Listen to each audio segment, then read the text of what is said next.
welcome back to episode number 22? 22 of the BoomFit Bros podcast / YouTube show / we do what we want. And hope that you like it. Well, no, not really, but actually, yes, we do. Yeah, we're starved for attention. Our audience is growing. It is, actually.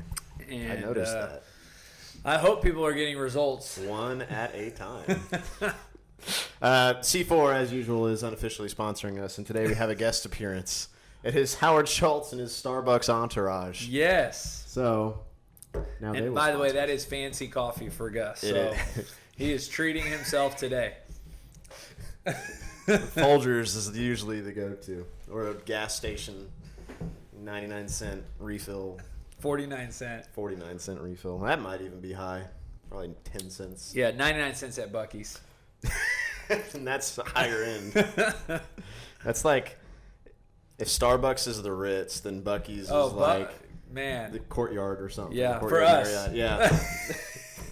If I want to take Gus on a date, we go to Buc-ee's. We go to Buc-ee's. This is true.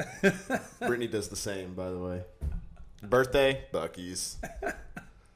Anniversary, not Buc-ee's. We love you, Brittany. We do. I do. That sounds weird. I love you, Brittany. Charlie loves you as a friend. Okay, so we're going to get into episode number 22 today. Last time we talked about, we kind of got into the introduction on tracking and how to start doing that. And presented a really good method for tracking calories if you've never done that. We thought. Yeah. We think all our ideas are good. No, it is good. It was really good, though. I've never heard of that method, and so I felt like it was a really, really good method. Which method are you talking about? The 7 days. Oh, yeah.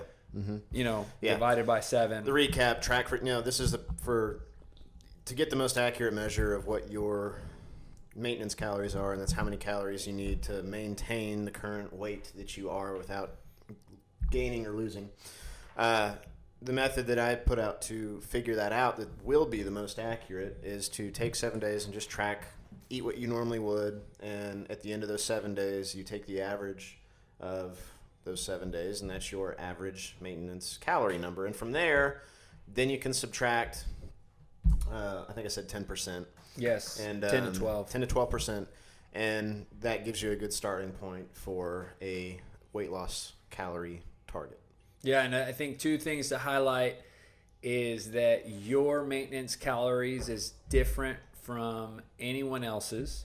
Yes. And so making sure you calculate that on a personal level. Even if you are the exact same weight as someone else. Yes. Your maintenance numbers will be different. Yes. And then the second big point is notice that we're just cutting 10%, or 10 to 12, which is pretty much the same thing, but 10% calories, which is not a large amount of calorie reduction, but when done over time, can make a really big impact. To put that in perspective, if you are someone who has a 1,500 calorie maintenance, you would subtract 150 calories from that, meaning you're eating 1,350 if my math is correct. Mm-hmm.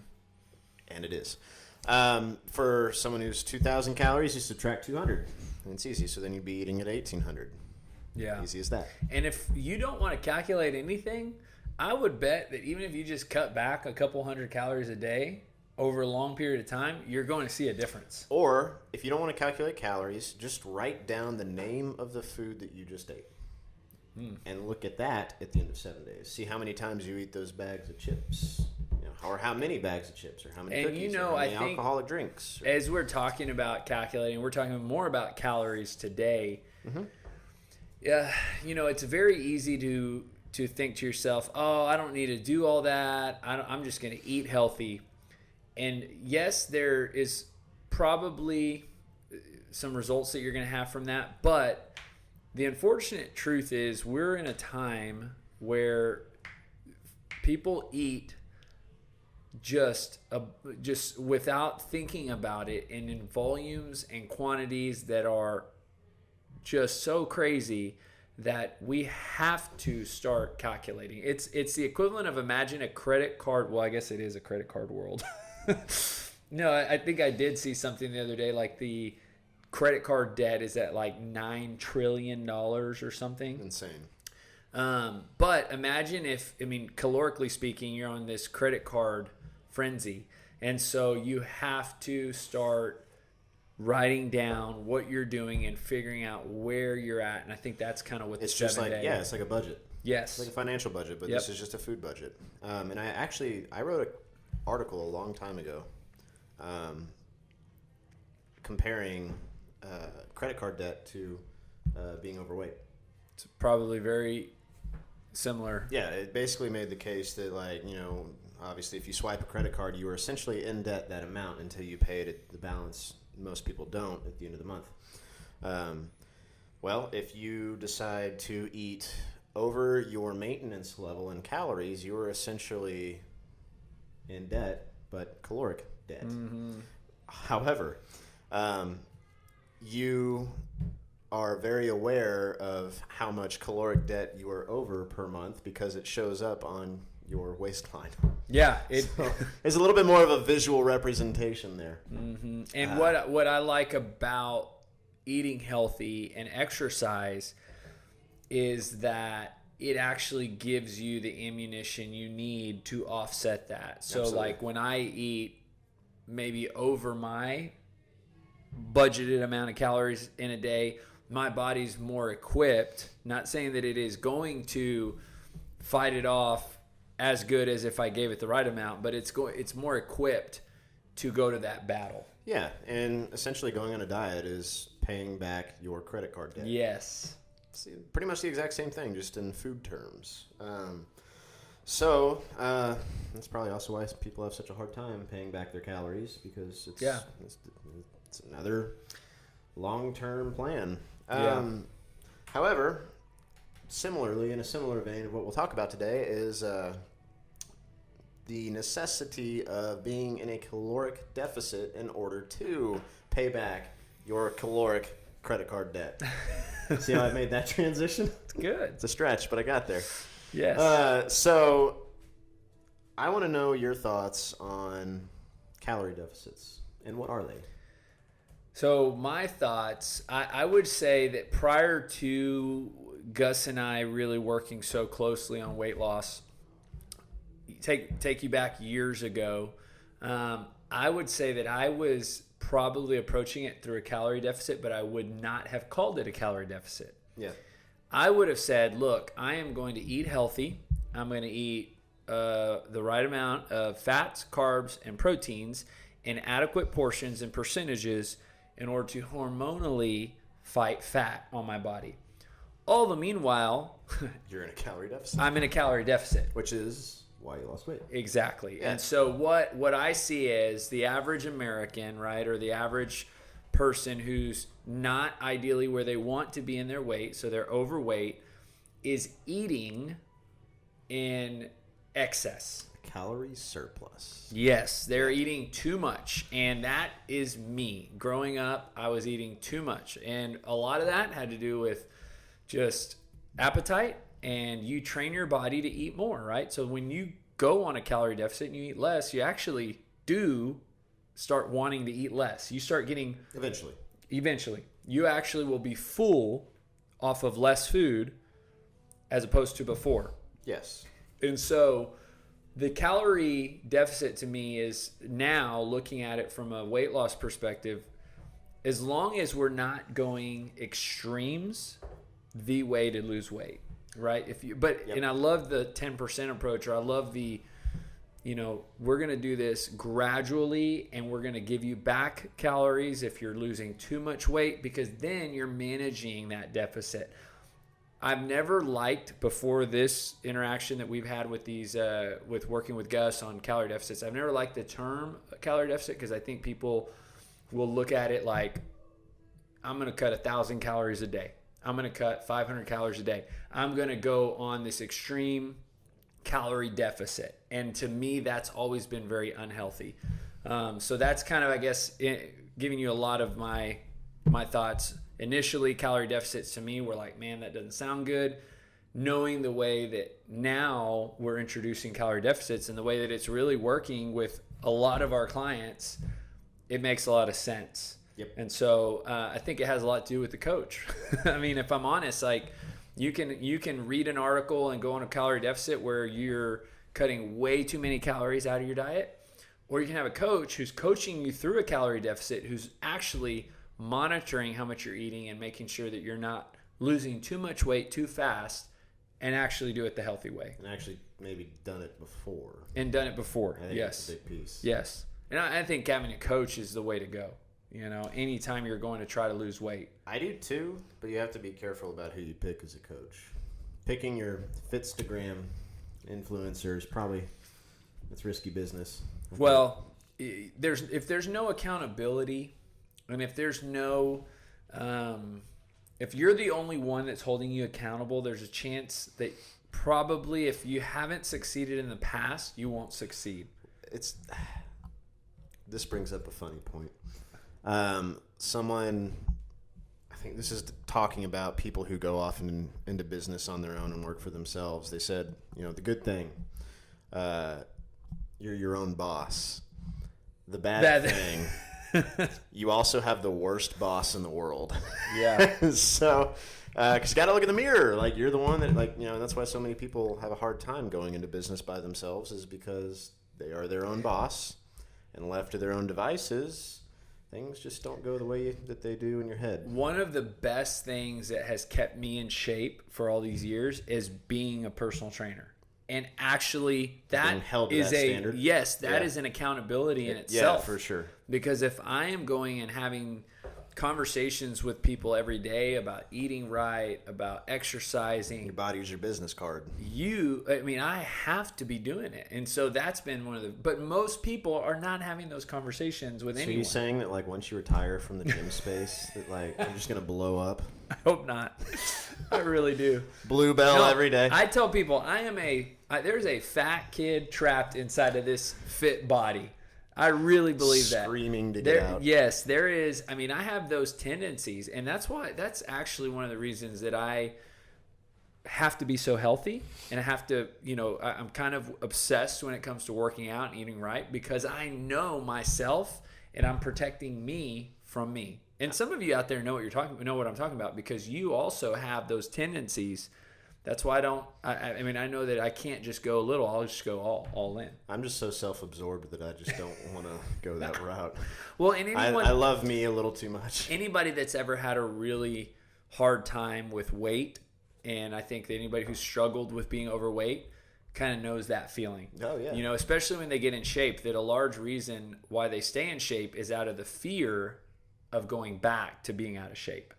That's probably me. And the truth of it is I was never out of shape. I'm just too afraid to get there. Right. Well, for me, I was out of shape, so I knew exactly what it felt like to be out of shape. And a large reason I still work out so hard is because I don't want to go back to being out of shape. And so I think that sometimes whenever you start getting into this healthier version of you, it actually helps to have that fear, because it keeps you coming and it keeps you working out. For sure. Keeps you eating right.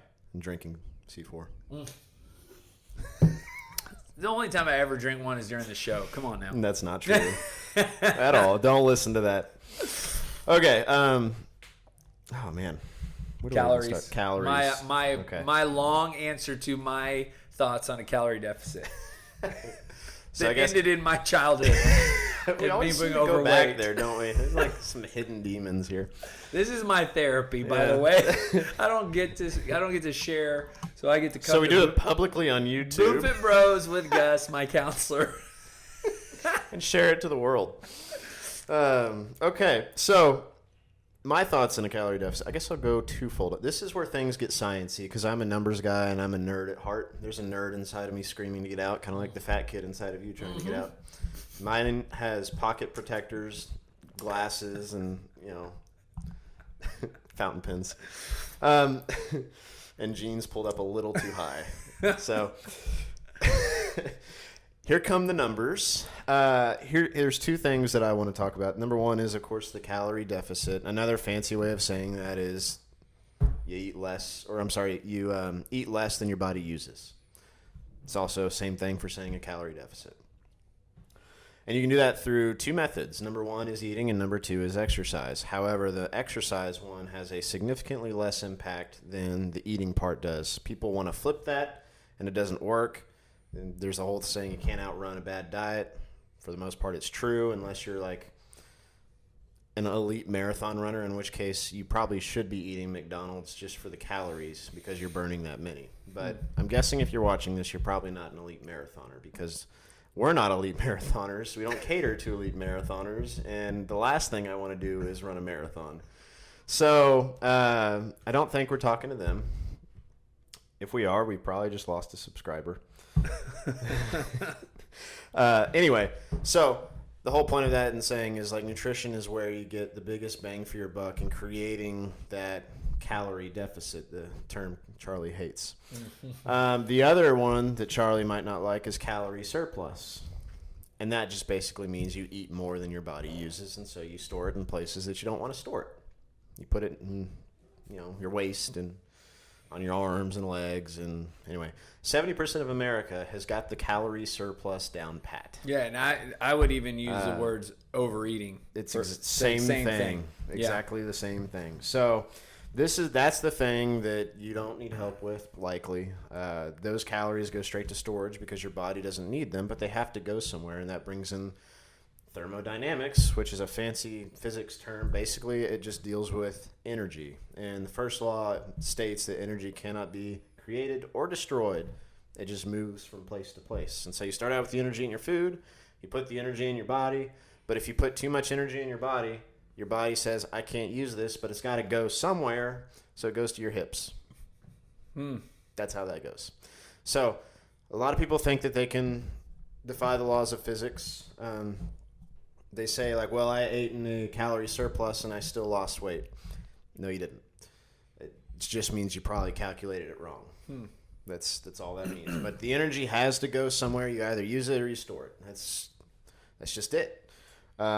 So, like, if you want to argue with me, then I recommend you see Albert Einstein and Isaac Newton. They can probably refute that argument a little better than I can. No, I mean, and it's proof, right? Of, it's science. Yeah, it's science. Like, I hate to bring science into this, kind of. Actually, I like it. But it doesn't really help when I'm explaining things, because it does tend to confuse people, and that's why Charlie's here, is because he kind of dumbs down things that I say a bit. Because he taps me on the shoulder when when my inner nerd is taking too strong of a hold in what I'm saying. Anyway, but if you want to get rid of the body fat, that means you have to create that difference in energy. That means you have to eat less. In other words, your body is now burning energy at a certain level. Before, you were taking in energy that was way too high for that to keep up, and so you stored it. But if you drop down the energy and the burn stays the same, well, you have this whole difference right here that means your body's going to burn stored energy. And finding out that number is your task for the rest of your life. Yes, because it always changes, by the way. Yes.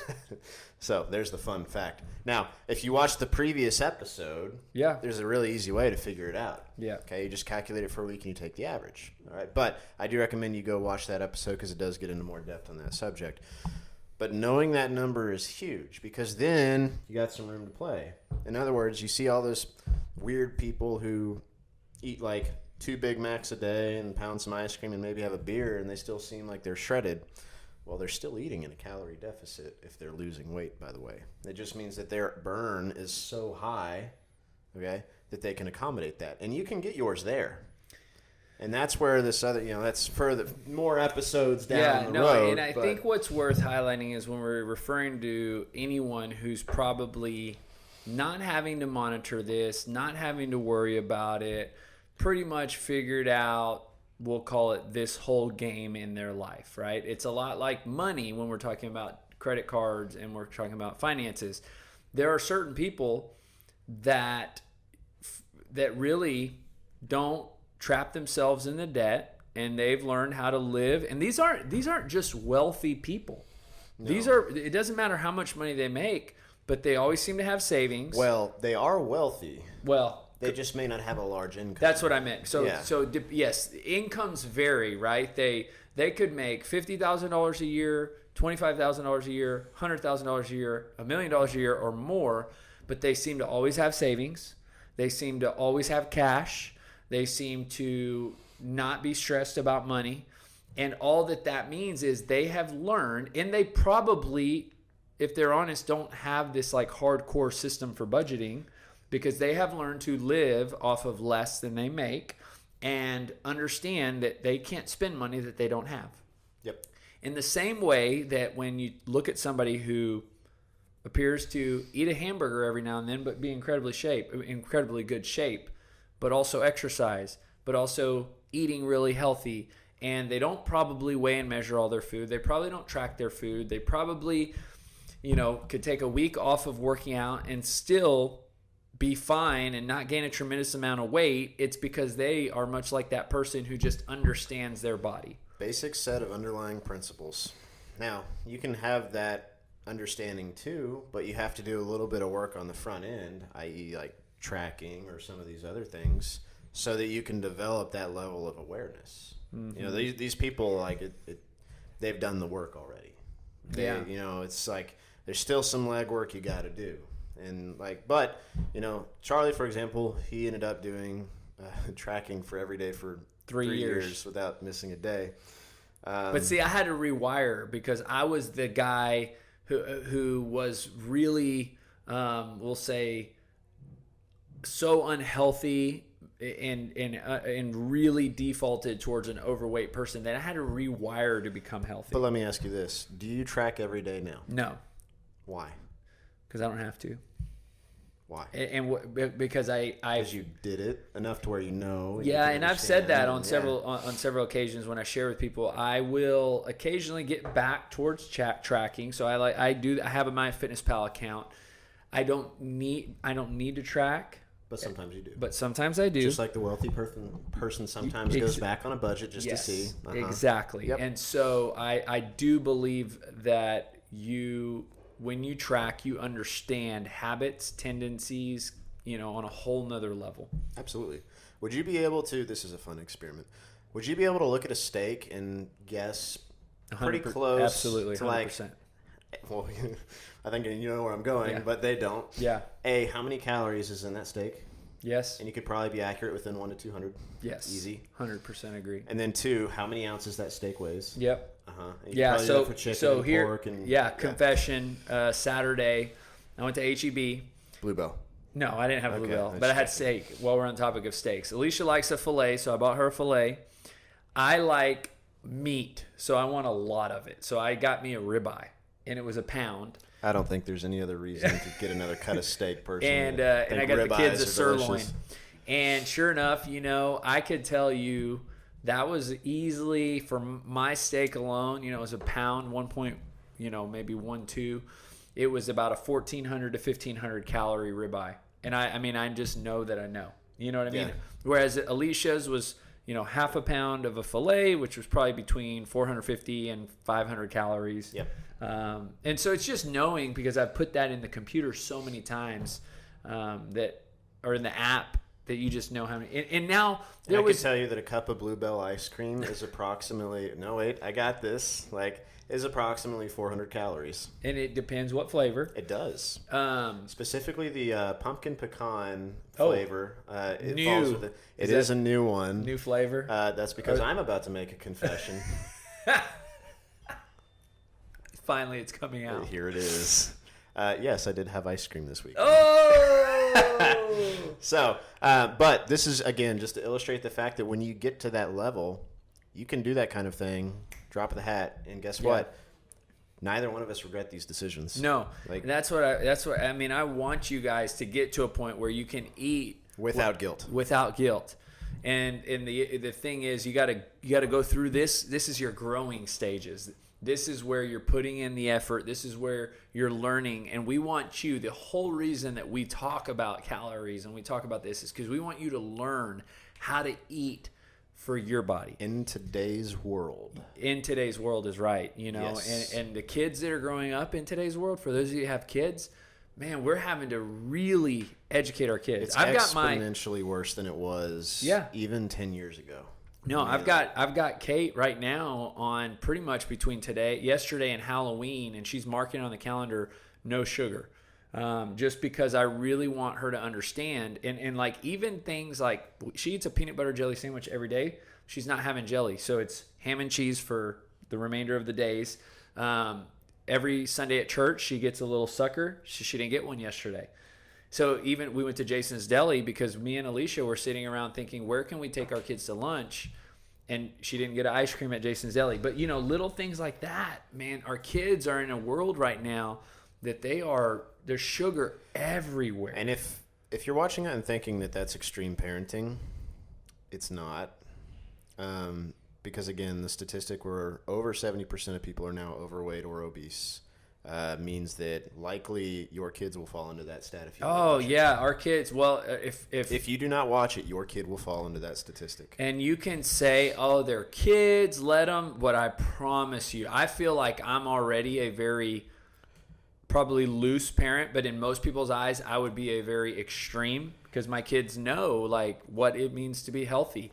But we still let them eat goldfish and we still let them have the sweets and birthday parties. But between birthday parties and all the snacks and everything, my kids don't touch soft drinks, or anything like that, but there's still sugar and junk food everywhere. Yeah, the parents play the biggest role in a kid's health. I mean, bar none. And I'm not saying that I have it all figured out with how to raise your kids in a healthy way in 2019. And there's probably people that actually have this figured out better than I do. But I think that we have to be paying attention to it. Absolutely. And it's not easy because I will tell you, it's everywhere. Yeah. And then, there's one probably pressing question you may be asking too is how do you know if you're in a calorie deficit or not? Here's an easy one. If the scale's going up, you're not. It's a surplus. The scale's consistently being the operative word. The scale is consistently going up, you're in a calorie surplus. If it is consistently going down, and I'm talking over a period of several weeks, then you are in a deficit. And I would add to this with the calorie deficit and surplus, give yourself some time because, one day of a calorie deficit or 2 days and the scale drops 7 pounds, that's not healthy. 1 week, if you're in a good, solid calorie deficit, depending on the size of you, but on average, I would say over the course of 1 week, anywhere between half a pound and 1.5 pounds is probably about par in 7 days of weight loss. Yeah. Like, that would be considered very good. And no, 7 pounds is not exceptionally good. Like, it depends on the size of you, for one thing. Yeah. And two, like, it's probably not all fat if it's straight 7 pounds. Again, depending on the size of you. Not an easy question to answer, but you get my point. So. And the big challenge would be keeping the weight off long term. We can all lose 7 pounds in a weekend. Just don't eat. But if you really have a legitimate weight loss need, meaning you're seriously needing to lose 20, 30, 40, 50 pounds, you got to keep it off. Like, that's how you win the game, right? If you're Let's just use numbers. Let's just say you're 290 pounds and you need to lose 90 pounds. Well, losing 90 pounds and keeping it off is the goal, not losing 90 pounds and gaining 90 or 100 back. I heard someone say, like, what is it? They lost 20 pounds, but it was done with 5 pounds 4 separate times. Yeah, or I've heard the same 5 pounds 4 separate times. I've heard somebody say, I've lost 1,000 pounds. Yeah. Right, but I've gained it all back because they lose, 40 and then gain back 40, or 1,000 pounds. Well, it's extreme, trying to hammer a point. Here we go. It's the jokesters who say I've lost the same 5 pounds 4 separate times for a total of 20 pounds. Like, Yeah, so we want to help you lose it, keep it off, and live in a completely new mindset. Which brings us to our shameless plug. If you need help, okay, and you think you need to go the extra step, you need to reach out to us. Yes. We can help you. We have a good track record. We've done so. We continue to do so, and it's the best possible thing you can do for your health and your kids and your family. Reach out to us. Charlie at myboomfit.com or Charlie at boomfitbcs.com. I'm still trying to get them to switch. Or you could do Gus at boomfitbcs.com. All of those channels are open and available for you to access and email. But we'd love to hear from you. Yes. So reach out to us. I promise we don't bite. Yeah. Outside of that, C4 is knocking on the door of my email inbox as we speak. Look at that. Howard Schultz. Okay, so we gotta go because I gotta talk with Howard about sponsorships for the show. We'll see you next time, guys. See ya.